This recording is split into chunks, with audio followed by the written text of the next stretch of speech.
Welcome everybody to the Detectorists on the Detectorists. We're here today. I'm here again with my co-host Karl. Karl, how you doing? Are you so ready? I am. I'm ready and whirring. Ready and roaring. Yes. Raring to go. You're ready for anything, aren't you, Karl? I know you. I am. And we're not alone today. Today we are joined by our third lovely guest on rotation. We have got Emma on the line. Emloveoldstuff. How you doing, Emma?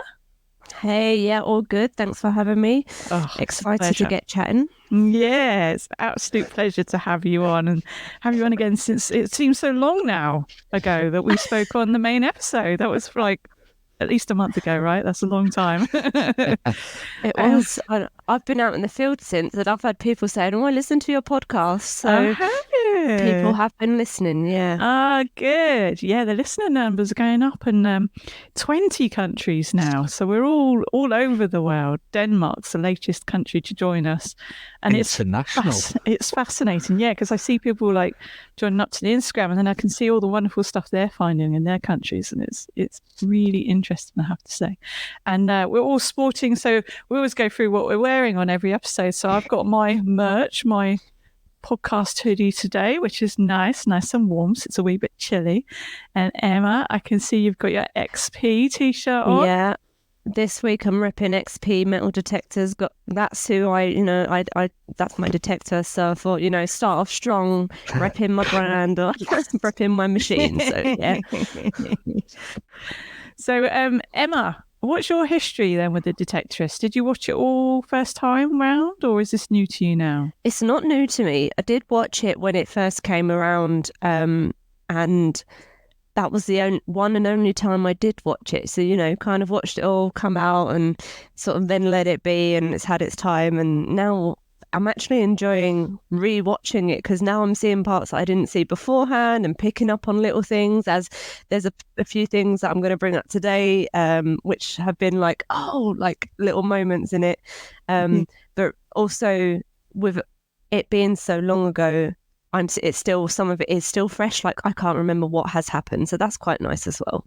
Yeah, I'm finding the same thing. That's what I was saying last couple of episodes. I've got a memory like a sieve anyway, so I can't really remember the storyline.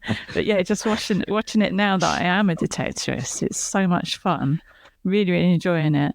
And then Karl, this is like your favourite go-to show, isn't it? You like to watch. Yeah, I think I'm watching it this time. I think I'm probably on my 5th or 6th round. Wow.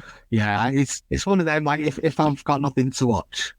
So this episode then, episode 3 of season 1 is titled Buried, and it was first aired on the 16th of October 2014 on BBC 4. So I still can't get over the fact that long ago. I didn't know. You know what? I was like, it's only a few years, and 2014. 10 years. Wow. Time flies. So this episode starts off, and of course it always starts with Lance and Andy detecting, and I was quite intrigued actually and pleased to see that the weather wasn't so grand at the beginning of this episode. It looked a bit colder, and it was in fact raining, and they had their coats on, and it's grey skies.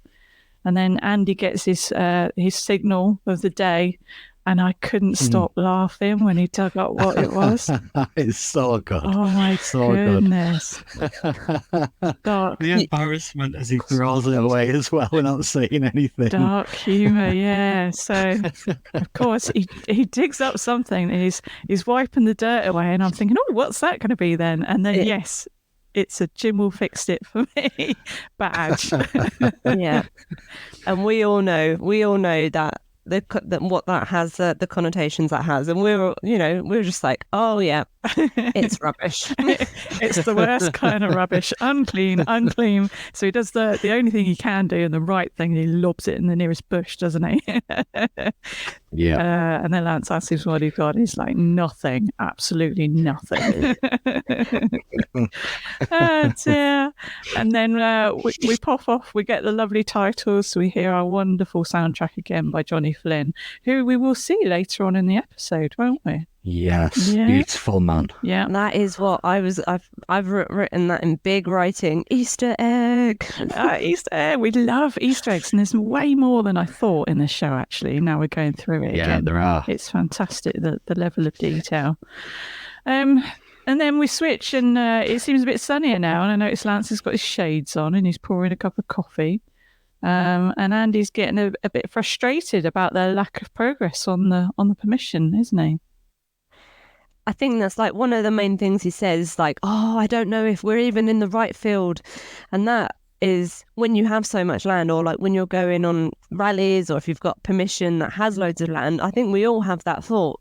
Is it even in this field? Like, you just know you could be in a field that's had no activity, and the field next to it, that was the path to the medieval village or something. So we've all had that thought at some point. I'm sure of it. Absolutely. Yeah, it's so strange how like two adjoining fields can be completely different. Yeah, you've just got no clue, have you? Because even the oldest maps that we can refer to, I think it goes back to 1860 or something, the one I can look at around my area and footpaths. And then, of course, there's so much before then, isn't there? You just have no idea until you discover it for yourself what's there. Yeah. So he's having a bit of chat, isn't he, with Lance? And Lance is telling him to keep it down. And then Andy's jumping up and down, sort of saying, well, the fields aren't bugged. And he starts screaming out about it, doesn't he? Oh, dear. And then, Andy gets a little signal, digs it very quickly. And it's a 20 pence piece. And we all get that kind of feeling, don't we? When we sort of find a coin, it's a modern coin, and then you're like, well, it's a spendable, isn't it? Yep. That's it. Which leads beautifully into the next scene. Exactly. Yeah, I was just going to say the same, the spending it, and all the pile of mud just left on the pub bar, and the barman just being not amused at the amount of change that's being handed over. Oh, it's brilliant. It's brilliant, isn't it? You get the feeling that pub landlord there with all those detectors around is probably quite used to it by now, isn't he? Receiving some coins and a load of dirt. Hey, if it pays his bills. Exactly. All goes the same way, doesn't it? Can't turn his nose up at it. So yeah, we're in the pub, as Emma says, and there's Andy's getting a couple of pints in, isn't he? And I miss those glasses, you know, sort of tank glass with the handles rather than. Oh, do you not get them down your way? Not down here. See, we still have them up here. Oh, it always makes a pint taste better in a barrel glass. Oh yeah. Yeah, we don't have them much down here, and especially in London, like there's standard pint glasses. So yeah. Oh, that's a shame. Standard pint glasses, and then you have to get a mortgage to get a pint. It's like £8 a pint the other day in the pub I was in. I was like, £8 to peel me off the floor. Yeah. It seemed far more expensive than that, and it's like, wow. Oh dear. So yeah, they sit down, and this is a funny bit. So Andy's a bit hungry, isn't he? So he's munching down on a packet of scratchings, pork scratchings. Pork scratchings. I mean, come on, really? Did he think those were vegetarian? Did the hairs not give it away? You get a hairy pork scratching. Oh, only when I'm desperate will I have some pork scratchings myself. They're a delicacy. Are they? No. Yeah, European. My mum loves them, but there's even just the smell is enough to make me like, no. Yeah. When you find one that's crunchy and then one that's soft at the same time, it's like a double whammy of a winner. No, I feel sick. Yeah, same, Emma, same. So yeah, Lance explains to Andy that he's actually chowing down on some deep fried pig skin, to which Andy didn't know, which was quite funny. I did enjoy that moment. And then they're chatting, aren't they? They're talking about Thursday coming and the band night and Lance's big performance, and he still can't perform. I like the next bit. Like standing up, can he? So he's talking about this can be his gimmick, right? Yeah. I love the little like Nick Drake reference as well, because he just brings it all back to like the whole folk music scene and everything that kind of goes hand in hand with metal detecting. Yeah. It's nice. Absolutely. And then the antique researchers show up, don't they? Simon and Garfunkel, and they're shouting about, they're sticking their nose in Lance and Andy's business, saying they know that some items have been found up at Bishop's farm. I wonder how they could know about that, eh? I wonder. Did the field get bugged? Did the field get bugged? Yeah. I was like, something dodgy going on here. So yeah, they're shouting about it and saying the responsible thing to do, and you've got 14 days to report it under the Treasure Act. And then Paul, we now know that one of them's called Paul, says, well, you've got 12 days now. And then, of course, Lance and Simon and Garfunkel start talking and shouting, and they say, he says Lance always wants to get the last word. And that's the bit I love. The pause as they're leaving, literally left the building. No. Just as the door's shutting. Yeah, I love it. I love Lance's pettiness. He does it really well. It's really clever. And so then they think, what are we going to do? We need to act quickly. So they're talking about they need the full might of the DMDC, all 7 of them. So they need the help of the club, don't they, to try and protect what they've got going on down at Bishop's farm. So then they go to Terry's house. Yes, exactly. And I love Sheila. Batty Sheila dancing away to the weird music. I love it. She's like all trippy in her own little world, isn't she?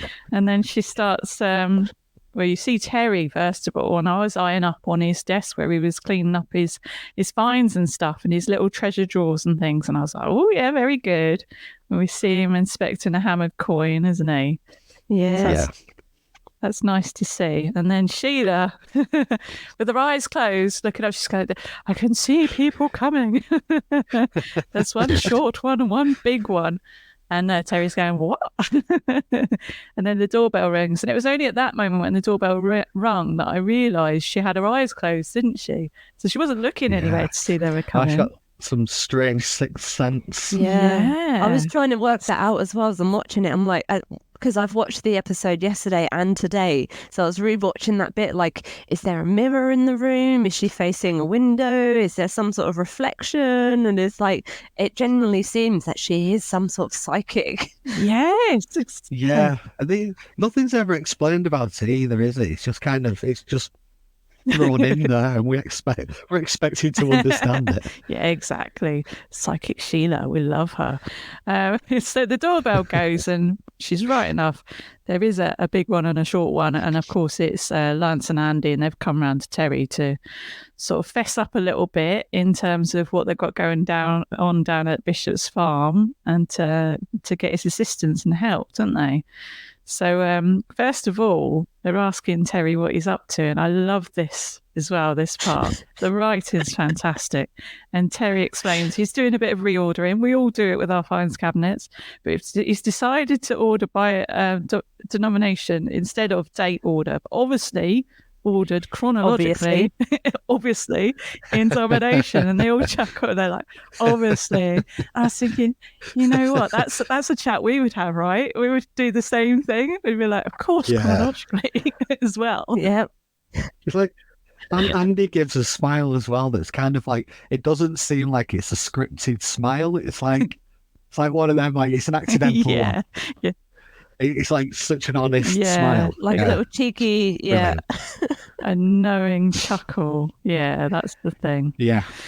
So, what do you reckon because it was a bit shifty in the last episode. We thought that Lance might have been being a bit shifty when, he saw the bits and pieces that Bishop was showing them and he was like, oh, it's probably brass and all the rest of it. And you sort of left the end of that episode, and Lance kind of covered his back, hadn't he, saying, it's not us. I don't need to report nothing. We'll just report it if we do find it. So then he's kind of, in my mind, it's kind of making it all right again, isn't he? Because he's telling, the president of the club what's going on and sort of engages him for his help. So I felt a bit more confident in Lance and his tactics here. So he's like, I still disapproved of it a little bit, just because he wasn't telling the landowner what he actually had. But yes, that's true. Yeah. Mm. Yeah. And Terry's not going to pipe up too much because now Terry is really excited, isn't he? Because he can go back. He wants to get down there. He wants to get down there. Yeah. But not necessarily for the gold. He's on his side mission, isn't he? He wants to prove about this wife and what happened to the wife. His wife. Yeah. So he's dead excited. So yeah, they it's really funny. They agree that they'll get down there, and it was really funny when they're like, "There's no time to lose," and he's like, "But not tomorrow. Must get down there as soon as possible." And then they literally all go through their calendars in their brains, aren't they? They're like, "Not tomorrow. I've got an essay," and then we can't because we're practicing for the gig, and then it's the gig, and then they're like, "Okay, yeah, in like 4 or 5 days' time, we can get down there as soon as possible." And then Emma, do you want to lead in with what lovely Sheila brings in for the first time? We see people consuming. Well, the funny part is as well, when they first arrive at Terry's house, they're offered some lovely lemonade, and everyone declines at that point. And Terry sort of flashes the look, doesn't he? Like, please, just. And Sheila says, it's fresh. So everyone sort of goes, yeah, okay, we'll have some lemonade. So then, this conversation happens, and eventually Sheila comes back with the lemonade. And everybody tries it, and the reactions are just how I would imagine my own reaction to having strong lemonade. That the eye goes and sour. Your teeth curl. I think there are a few people disapproving of how strong that lemonade is. Certainly fresh. Oh gosh, you can only imagine. And we've all done it before, haven't we? And I can feel my face going in on itself now just thinking about it. But yeah, the way Mackenzie Crook, when he's doing his acting of drinking the lemonade, and his eyes shut, isn't it? And he has to prise his own eye open. Back up. Oh, it's so good. But they all know, for Terry's sake as well, you've got to say, lovely lemonade. Delicious. So, yeah, Sheila's feelings are saved, and she's dead pleased with herself, isn't she? Bless her. So then, we go off and we're in a new scene, and the boys are practicing in Lance's flat, aren't they? The song ready for... That's it. We hear a preview of New Age Girl. New Age Girl, exactly. And Andy's standing over Lance. Lance, of course, is sat cross-legged on his pillow because he can't possibly stand. And Andy's really trying to sort of harmonise with the guitar, isn't he, with Lance? And Lance is all discouraged and saying he doesn't think it's a good idea. And Andy's like, "Oh, I'm really looking forward to it." So is Becky. Yeah. Cut to the next scene. Please don't come, Becky. It's so funny. I mean, how many times we've done stuff like that to protect our friends and family's feelings, and then he's literally there, his head in Becky's lap, isn't he, going, "Please." I don't know, he's like, "I don't want you to come." And Becky's like, "I'll try not to have my feelings hurt by that, but can you explain?" To which he does. And it's I think he's in fear, isn't he? This point, I feel like this is the point in this episode where it's like it's taken a completely different turn, isn't it? It's like it's soon to get quite serious, and slight change of tone before it then changes again at the end. So it's it then what brings the Detectorists, we do have a personal life, we have lives outside detecting as well, so it's like got that little bit going on in that backstory almost as well. The seriousness of it. And I missed out actually, just before that you see Lance going into Maggie's crystal shop again because he's so so painfully still in love with his ex-wife, isn't he? And he's taken that record back just as another excuse to see her and make sure she's going to the gig. And her and her bloke are obviously up to something in the back. Horizontal dancing in the back. She comes out readjusting her dress. Exactly. Just moving boxes. just moving boxes. And then Tony pokes his head out and he's like, oh, you need to come and help me finish rearranging the boxes. It just all goes over Lance's head, doesn't it? Because he's just so like brokenhearted and it's just like, oh. And she even asks him to put the close sign over the door as he goes, and he happily trots off and puts the close sign on. So yeah, this is like, it's all downhill from here, isn't it? And back to where Andy's taken Becky a bottle of wine, hasn't he, to try and ensure she stays at home and doesn't go anywhere, and certainly doesn't see the rendition of New Age Girl. So at that point she kind of agrees, doesn't she? She's like, all right then, as long as I get a private show of the song at some point. To which he says, yes, of course. And then we go, and he said, I'll do it naked. She's like, no thanks, my eyes might burn. I do like her character. She's brilliant, isn't she? Absolutely fire. Yeah. Oh gosh. And then we're off to the pub, aren't we? It's already the big night by the looks of things. So it's funny, as they walk in, Lance is obviously inquiring if Bex is coming, but Lance has got his little cushion with him, hasn't he? I was just like, oh, bless him. He's even brought his proper cushion with him so he can be comfy.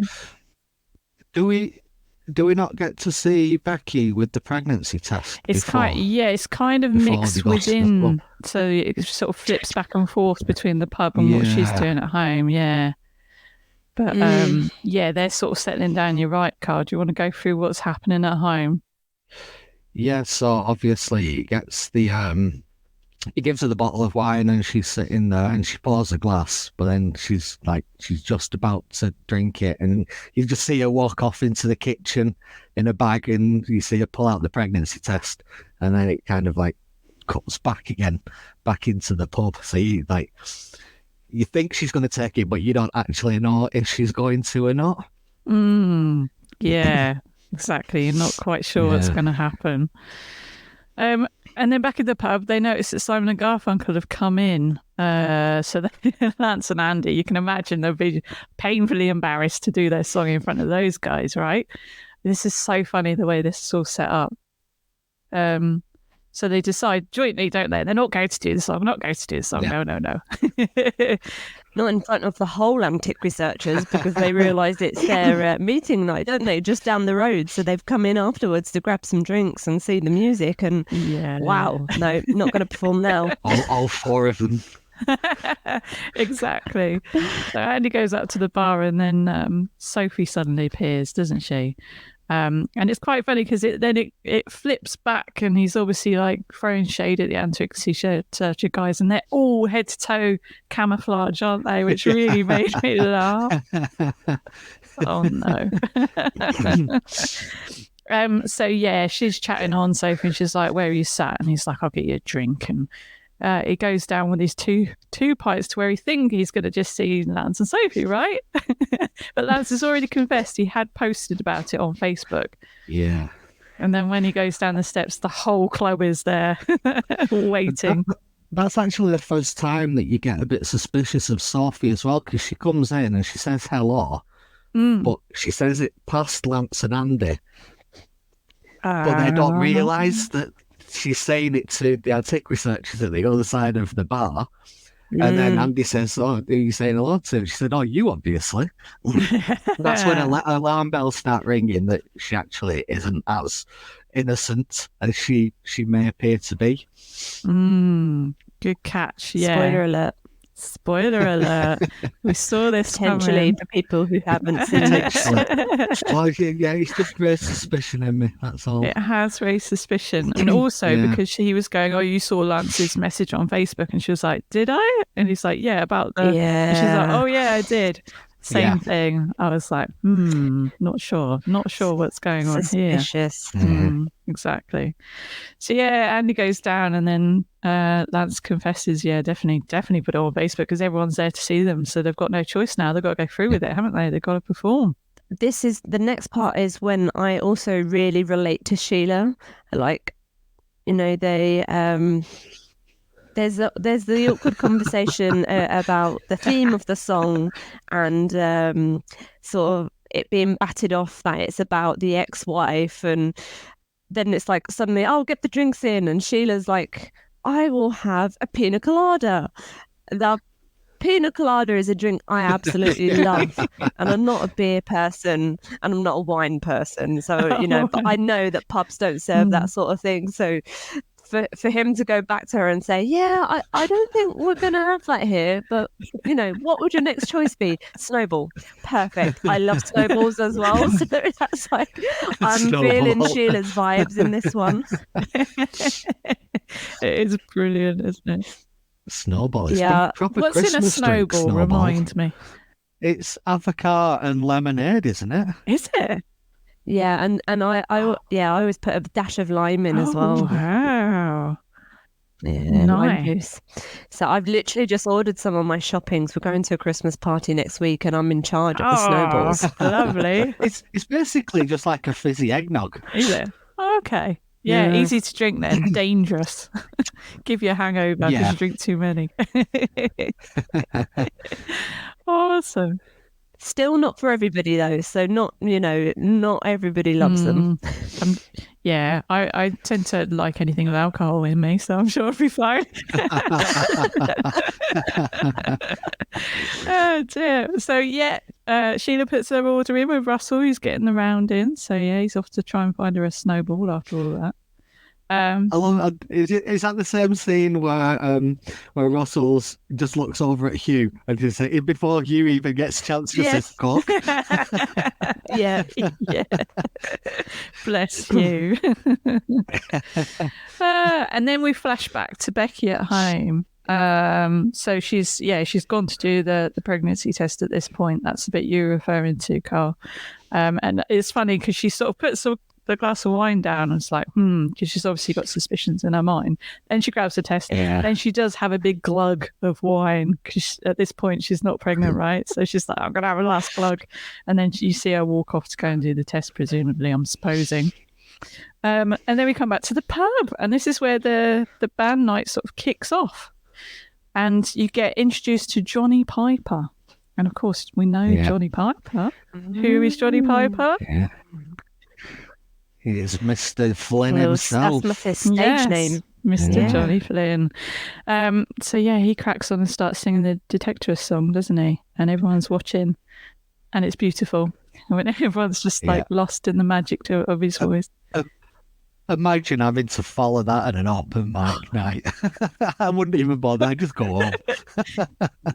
You just get on the stage apologising. You've got to admire Andy and Lance for getting up and singing their song after Johnny Flynn's just done his. Yeah, absolutely. That is a hard act to follow. Yes.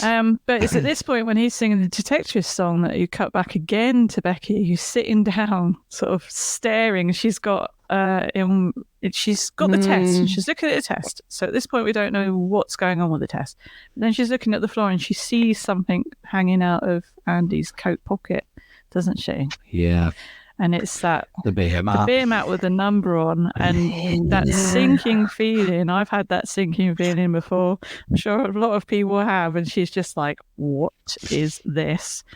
So she's sort of staring off to the distance, and she's literally got the beer mat in one hand with a number on and the pregnancy test in the other, and she's just staring ahead. So we can only conclude one thing really, can't we? But I'm sure we'll get that confirmed later on. Yeah. Back to the pub, and it's the end of the Detectorist song, and of course there's lots of whooping and cheering, and everybody thinks, my gosh, that was fantastic. And so it's time for Lance and Andy now. And they're going on up, and they're introduced as Lance Stater and Andy Stone. Yeah. So, which I think is really, really cool. Obviously, it's got the name of a coin. Yes. I think it's... And I like Andy Stone as well, because they're both the two things that are coming out of the ground. Yeah. Whilst one of them's a precious metal, the other one's just a stone. Yes, exactly. It's the first time we hear their full names as well, isn't it, in the show so far? Yeah. So it is very cool. Whenever I hear somebody or see somebody's name on Facebook now and it's like somebody's stater, or if you go to a dig and somebody's called Simon Stater, and you're like, that's not a real name. Like, you're like, that's just their metal detecting name, but actually, it is a real name.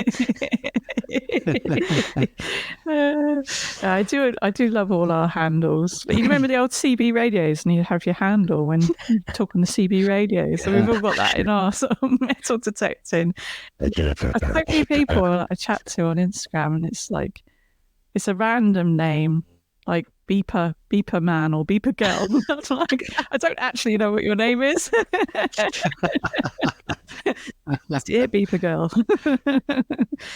No, that's cool. So they go up, and again, Lance has got his lovely little cushion, and he does this so like easily, doesn't he? Delicately. He puts his cushion on the stool, and then he manages to get on the stool and then balance himself cross-legged on the stool. I know, it's like he's just floating. It's just so limber. I thought, like Aladdin on his magic carpet. Like, he's used to it. Like, he's way more comfortable on that little cushion than he would have ever been standing up. Yeah, exactly. And then they kick off, and it introduces the song, and they kick off and start singing, and it's a lovely moment, really, because you're not quite sure whether it's just going to be a car crash or not, but they do a really good job, don't they? And you see the crowd, and everyone's kind of nodding to each other and pleasantly surprised. Yeah. I think it ends up being a good song and a good performance. And, you have it afterwards, you have that little jingle, and you're like, tilt the world. Exactly that. And it's very poignant, isn't it? And I think everybody knows it's about Maggie. So yeah, everybody takes it on board, and he does a good job. So they get off stage, and this is dodgy. So yeah. Goes downhill very quickly. Oh, it does. There's lots of cheers to get off stage. Lance offers Andy a whiskey immediately, as any good friend should do after such a situation.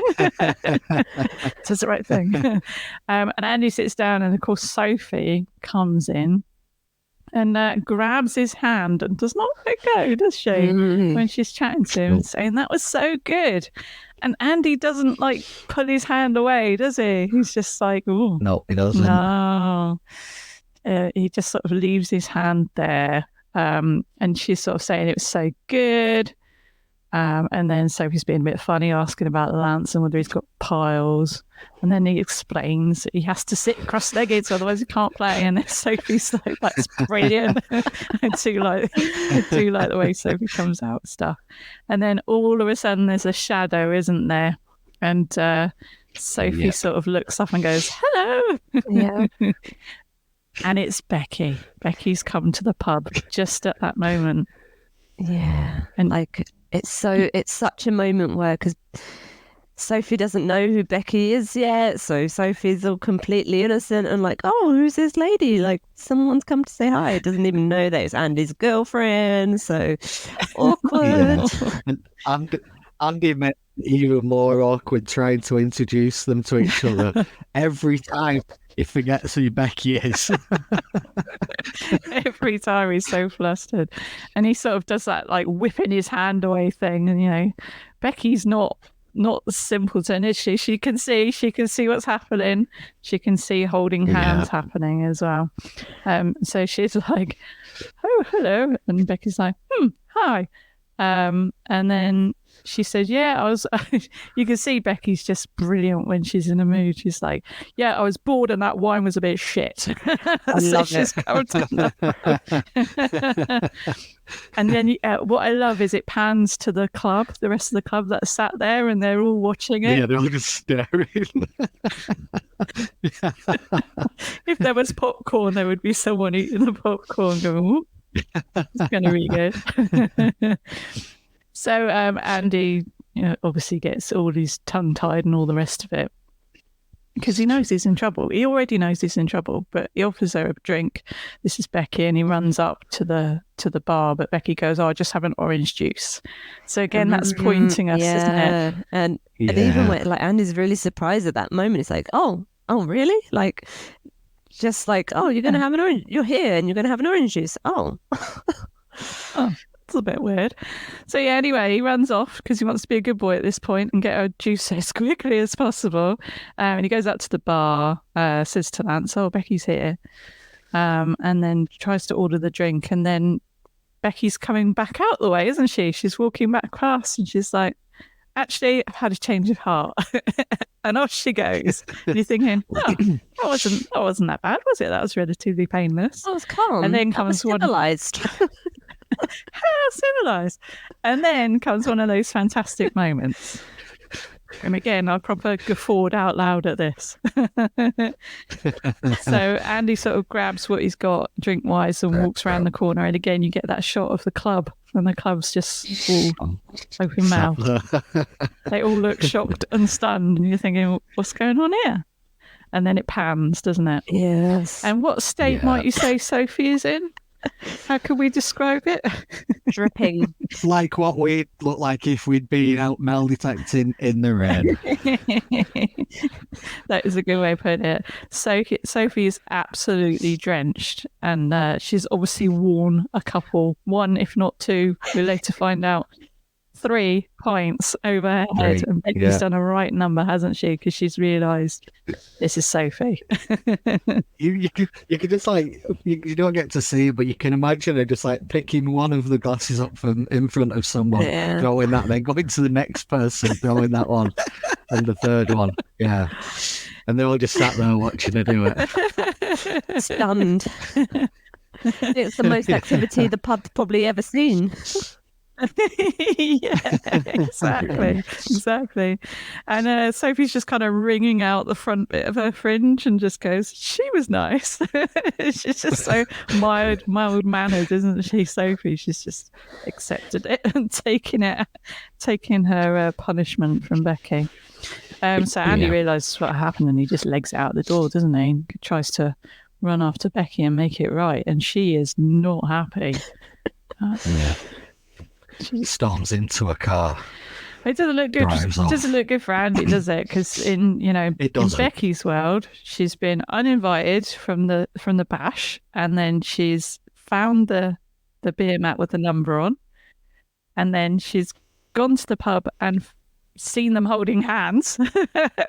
And then here's that Sophie. So yeah, and she's obviously just had some kind of news herself. So yeah, and she just rips into him, telling him he's having a midlife crisis. Next he'll be buying a motorbike and some leather trousers, which I thought was really funny. I think that the thing that got me there was the immediate cut to the next scene as well, where Andy's obviously told Lance what's happened, and they're just immediately discussing, so what would you get then?